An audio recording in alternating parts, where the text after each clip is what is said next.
नमस्कार मेरे महत्वाकांक्षी मित्रों। अपनी आंखें एक पल के लिए बंद कर लो। उस दुनिया को भूल जाओ जिसे तुम जानते हो। वो दुनिया जहां शालीन हाथ मिलाए जाते हैं और तर्कसंगत बातचीत होती है।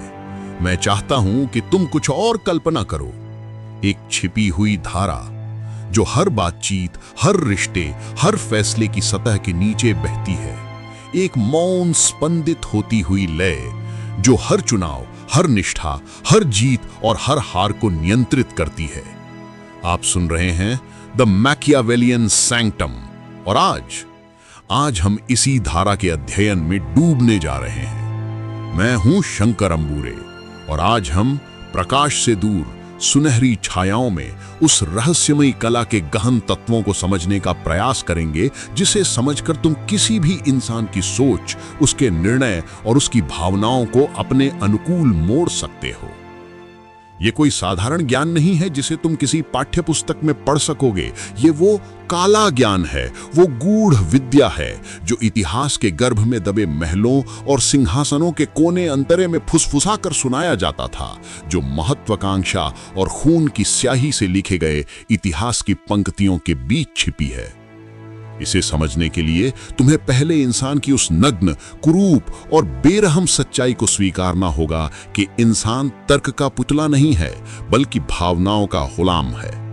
उसकी आत्मा, उसका हर कर्म अहंकार, लोभ और भय के कीचड़ में सना हुआ है, और जो कोई भी इस कीचड़ की गहराई को पहचान लेता है, वही उस धारा की दिशा बदलने का सामर्थ्य रखता है। इंसान का मन एक ऐसा प्राचीन और पतनशील किला है जिसकी दीवारें तर्क के पत्थरों से बनी प्रतीत होती हैं, लेकिन उसके सबसे गुप्त, सबसे छिपे हुए दरवाजे उसकी अपनी दुर्बलताओं से खुलते हैं। सबसे पहला और सबसे मजबूत द्वार है अहंकार का। गहराई में हर इंसान, चाहे वो कितना भी साधारण क्यों न हो, ये विश्वास लेकर चलता है कि वो विशेष है, कि वो भीड़ से अलग है। जब तुम किसी से कहते हो साधारण लोग इस अवसर की गहराई को समझ ही नहीं सकते, उनकी नजरें तो केवल सतह को ही देख पाती हैं, किंतु आपकी दूरदर्शिता इसके असली मूल्य को एक पल में पहचान सकती है, तो तुमने एक जादू का इस्तेमाल किया है। साधारण लोग शब्द का जाप उसके भीतर एक दीवार खड़ी कर देता है, जिसके बाहर वो बाकी सभी को देखता है, और आपकी दूरदर्शिता उसके अहंकार को एक ऐसा भोजन देती है जिसके लिए वो बेताब था। उसे एक ऐसा दर्पण दिखाती है जिसमें वो खुद को विशेष और चुना हुआ देखता है। फिर दूसरा द्वार है लोभ का, जो कि एक अतृप्त अग्नि है। इंसान का मन हमेशा अधिक चाहता है, थोड़े से संतुष्ट नहीं होता।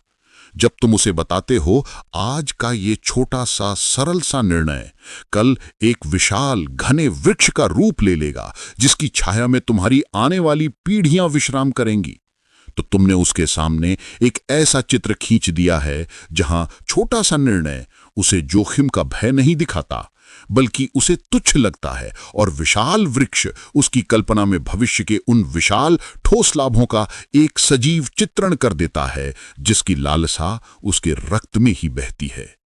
और तीसरा सबसे शक्तिशाली द्वार है भय का। भय ही वो कुंजी है जो सबसे मजबूत दिखने वाले ताले को भी खोल देती है।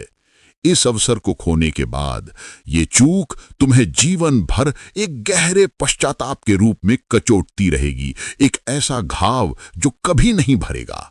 ये कहकर तुम उसके मन में जीवन भर के पश्चाताप की एक दीर्घकालिक स्थायी पीड़ा का भय भर देते हो, एक ऐसे भूत से जिसे वो हमेशा डरता रहेगा। और फिर आती है विश्वास की नकली नींव, जो शायद सबसे सूक्ष्म और सबसे खतरनाक हथियार है। विश्वास वो कोमल मधुर जाल है जिसमें फंसकर बुद्धिमान से बुद्धिमान व्यक्ति भी अपनी दिशा भूल जाता है। पहला छल सहानुभूति के विष का होता है। जब तुम किसी से कहते हो मैं तुम्हारी इस कठिनाई को समझ सकता हूं, ये दर्द मेरे लिए अपरिचित नहीं है, मैंने भी ऐसा ही संघर्ष किया था जब मैं तुम्हारी जगह पर था, तो तुमने एक जादुई रस्सी बुन दी है। तुम्हारी कठिनाई कहकर तुम उसकी व्यक्तिगत पीड़ा को महत्व देते हो, उसे वैध ठहराते हो, और मैंने भी कहकर तुम खुद को उसके समान सिद्ध करते हो, उसके और तुम्हारे बीच एक काल्पनिक सेतु का निर्माण करते हो जहां से वो तुम पर विश्वास करना शुरू कर देता है। और दूसरा छल है प्रशंसा के विषैले फल का। आपकी योग्यता, आपका कौशल इस साधारण से कार्य के लिए बहुत अधिक है। ये तो एक सीढ़ी मात्र है, आप तो महान उद्देश्यों, भव्य लक्ष्यों के लिए बने हैं। यह कहकर तुम उसके अहंकार को एक ऐसी ऊंचाई पर बिठा देते हो जहां से वो नीचे की वास्तविकता को धुंधला देखता है। आपकी योग्यता उसके गुणों को रेखांकित करके उसे प्रसन्न करती है और महान उद्देश्य उसके सामने भविष्य का एक ऐसा भव्य चमकदार चित्र पेश करते हैं जिसकी ओर वो अनायास ही खिंचा चला आता है। और इन सब के बाद आता है शब्दों का युद्ध, एक ऐसा संग्राम जहां खून की एक बूंद भी नहीं गिरती, लेकिन हृदयों के दुर्ग धराशायी हो जाते हैं।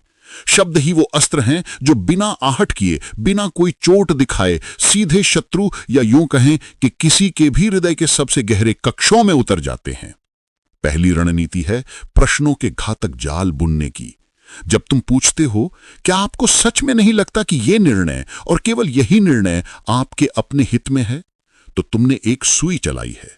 क्या आपको नहीं लगता वाक्यांश उसके अपने ही विश्वास में एक संदेह का बीज बो देता है और आपके हित में उसके स्वार्थ को, उसके अपने फायदे की भावना को जगाकर उसे उस निर्णय की ओर ढकेल देता है। दूसरी रणनीति है भविष्य के भय का इतना सजीव चित्रण करना कि वो वर्तमान से ज्यादा वास्तविक लगने लगे। इस अवसर को खोने के बाद जब कल सूरज उठेगा तो तुम्हारे साथ सिर्फ एक गहरा अफसोस होगा और तुम स्वयं को इस अपनी ही मंदगति के लिए जीवन भर कोसते रहोगे। ये कहकर तुम उसके मन में जीवन भर के पश्चाताप की एक दीर्घकालिक स्थायी पीड़ा का भय तो भरते ही हो, साथ ही स्वयं को कोसते रहोगे कहकर तुम उसके भीतर एक आत्मयातना के भूत को जन्म देते हो जिसे वो बचने के लिए कुछ भी करने को तैयार हो जाता है। लेकिन इन सब के बाद भी इंसान एक कायर है, निर्णय लेने में सबसे बड़ा डरपोक। उसे निर्णय के लिए मजबूर करना होता है और इसके लिए समय और दबाव ही सबसे कारगर हथियार हैं। पहली रणनीति है समय सीमा के भय को जन्म देना। ये अवसर, ये द्वार सिर्फ आज तक, इसी क्षण तक सीमित है। कल जब तुम उठाओगे सब कुछ समाप्त हो चुका होगा, ताले लग चुके होंगे। ये कहकर तुम केवल आज तक के जरिए समय की सीमितता का, उसकी कमी का एहसास कराते हो और कल समाप्त के जरिए एक स्थायी और अपूरणीय हानि का भय दिखाकर उसे हड़बड़ी में निर्णय लेने पर मजबूर कर देते हो। और दूसरी रणनीति है एकाकीपन का, पिछड़ जाने का डर। देखो, तुम्हारे सभी साथी, वे लोग जिन्हें तुम जानते हो, वे सब इस राह पर आगे बढ़ चुके हैं। केवल तुम ही हो जो अब भी इसी मोड़ पर खड़े हो, इस लाभ से वंचित रह गए हो। यहां सभी साथी आगे कहकर तुम सामूहिक प्रगति का, एक झुंड का भय दिखाते हो और केवल तुम वंचित कहकर तुम उसे अकेलेपन के, पिछड़ जाने के उस गहरे डर से कन्फ्रंट करते हो जो हर सामाजिक प्राणी के डीएनए में बसा होता है। और अंत में जब तर्क, विश्वास, शब्द और दबाव सब काम कर चुके होते हैं, तब आती है भावनाओं की अंतिम लड़ाई, हृदय का वो युद्ध जहां तर्क का कोई स्थान नहीं होता। मनुष्य तर्क से नहीं बल्कि भावनाओं के घावों से ही पराजित होता है। पहली रणनीति है मोह का, स्नेह का जाल। सोचो, तुम्हारे बच्चों का भविष्य, उनके सपने, उनकी आशाएं इस एक निर्णय पर टिकी हैं। क्या तुम उन्हें वो सब कुछ नहीं देना चाहोगे जिसके वे वास्तव में हकदार हैं, जिसकी वे लायक हैं? यहां बच्चों का भविष्य उसके सबसे संवेदनशील, सबसे कोमल स्थान पर सीधा प्रहार है और हकदार हैं फांस एक गहरे अपराध बोध की भावना जगाता है जिसे वो चाहकर भी नजरअंदाज नहीं कर पाता। और दूसरी रणनीति है क्रोध की ज्वाला को हवा देने की। देखो, वे लोग तुम्हें कमजोर समझते हैं, तुम्हारी चुप्पी को तुम्हारी दुर्बलता मान बैठे हैं। उन्हें दिखा दो, उन्हें तुम्हारी असली शक्ति का एहसास करा दो। यहां तुम्हें कमजोर समझते हैं, उसके अहंकार को सीधी चोट पहुंचाता है, उसे घायल करता है और शक्ति का एहसास उसके भीतर प्रतिशोध की, अपना सामर्थ्य साबित करने की एक अदम्य इच्छा को जन्म दे देता है। लेकिन इन सब के अंत में एक चेतावनी है, एक गूंजता हुआ सवाल है। स्मरण रखो, ये ज्ञान कोई बच्चों का खेल नहीं है। ये एक दोधारी तलवार है। जो शस्त्र तुम दूसरों के विरुद्ध उठाओगे, एक दिन जब तुम सबसे ज्यादा बेखबर होंगे, वही शस्त्र तुम्हारे अपने हृदय को भी छलनी कर देगा। इस अंधेरे मार्ग पर चलने वाला हर यात्री हर रोज अपनी नैतिकता, अपनी मानवता का एक छोटा सा टुकड़ा रास्ते में ही भूलता चला जाता है और एक दिन पाता है कि उसके पास जीतने के लिए तो सब कुछ है, लेकिन खोने के लिए अपनी आत्मा के अलावा कुछ भी नहीं बचा। अंतिम चेतावनी यही है कि इस ज्ञान का प्रयोग सदैव सदैव सावधानी से करो। कभी कभी बहुत से मोर्चों पर अज्ञानी होना इस गहन ज्ञान के भार को ढोने से अधिक कल्याणकारी होता है, क्योंकि सब कुछ जान लेना ही सबसे बड़ा अभिशाप हो सकता है। यदि ये गूढ़ ज्ञान, ये अंधेरे का मार्गदर्शन आपको मूल्यवान लगा हो तो इस ऑडियो बुक को लाइक करें, इस चैनल माइंड एल्केमी को सब्सक्राइब करें और अपने विचार, अपनी अनुभूतियां कमेंट में अवश्य साझा करें।